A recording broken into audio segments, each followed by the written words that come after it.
Well, here we go. This is the best possible thing that could have come out of the play-in tournament.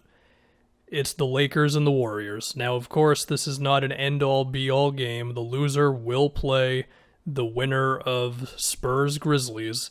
That said, this is still a big deal because obviously then it comes down to your season is really on the line. And I think it's safe to assume we're all picking the Lakers to win this. I mean, they're just simply a better team than the Warriors. If the Lakers didn't have injuries, then they would be at the top of the conference, and hell, LeBron might win the MVP because he was in that conversation before he went out.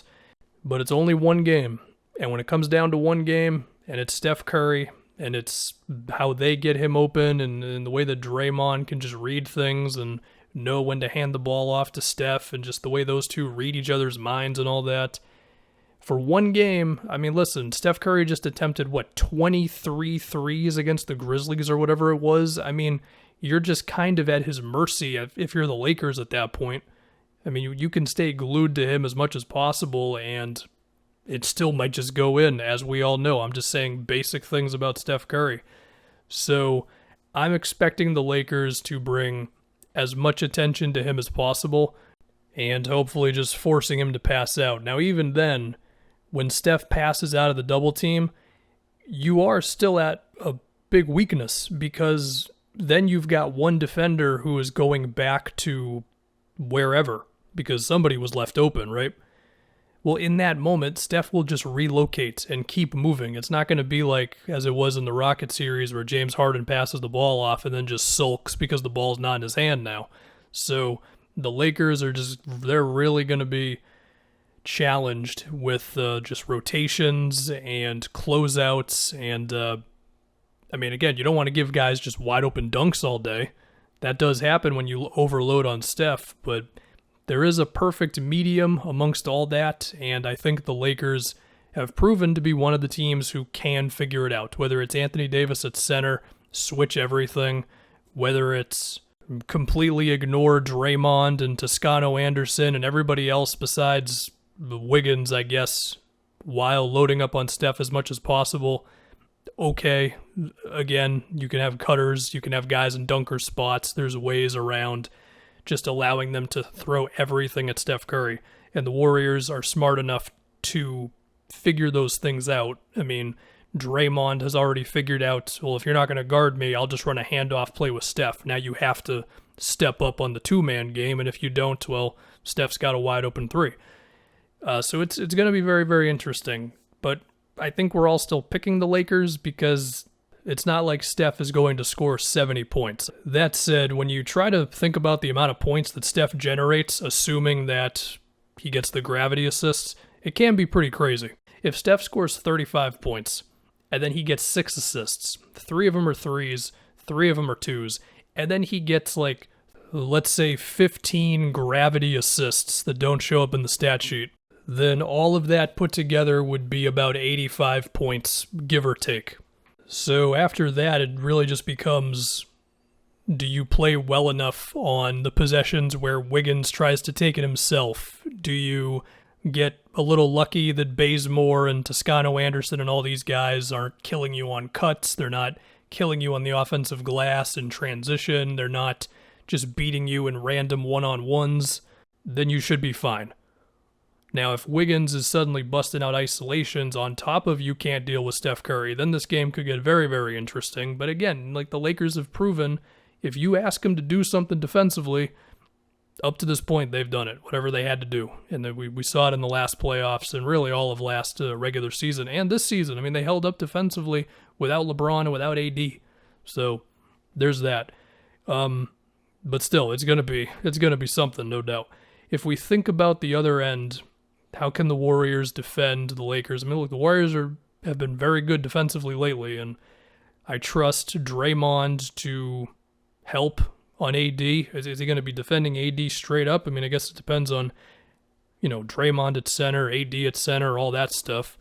If I'm thinking about Drummond or Marc Gasol or Montrez or whoever and where they fit in this, I mean, those guys can guard Looney, but the Warriors can also go at those guys themselves. So, I don't know. The Lakers might just have to go to AD a lot in this game. And again, if I think about like Draymond defending AD in the post, I would bet no. I mean, Draymond has always been good at defending guys bigger than him. I think AD, even during prime Draymond years, was one of the guys who could always get the better of Draymond in the post. Not that I have the numbers in front of me, but I just kind of remember it like that. I doubt they are going to give them the LeBron AD pick and roll at all. They're just going to switch that. And if it ends up with Draymond on LeBron and then I'm guessing Wiggins on AD, I would imagine the Warriors would like those odds. I mean, yeah, AD's still going to score, but I think you've got a better chance of then bringing help off of the post up or whatever, as opposed to trying to help off of LeBron's got momentum going to the rim and AD's diving to the basket, you know? In terms of mismatch hunting, LeBron's going to do it. Steph, Bazemore, Toscano Anderson's got height, but I don't think he's got the size to slow down LeBron. Similar with Wiggins, although Wiggins has been good defensively, no doubt. I think this is one of those games where LeBron will get in the post.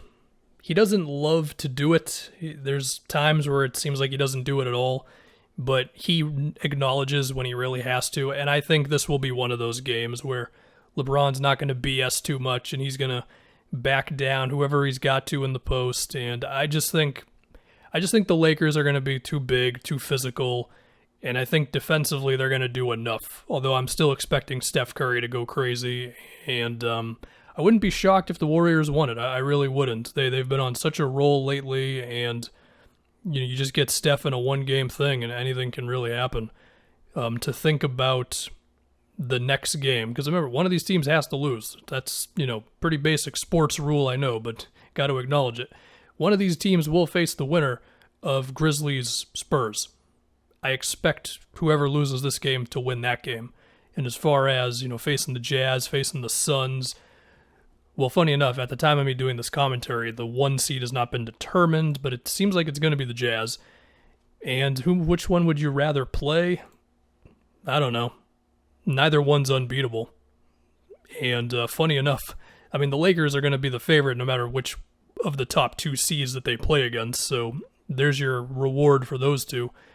And I already made the case about the Warriors being scary for one of the top 2 seeds. So what I would say is, sure, one of these teams is going to go to a one-game thing to decide their season, but I think they will both make the playoffs, and I would love to see the ratings on this game because I would not be surprised if this game gets more watchers than a lot of the playoff games will, to be honest.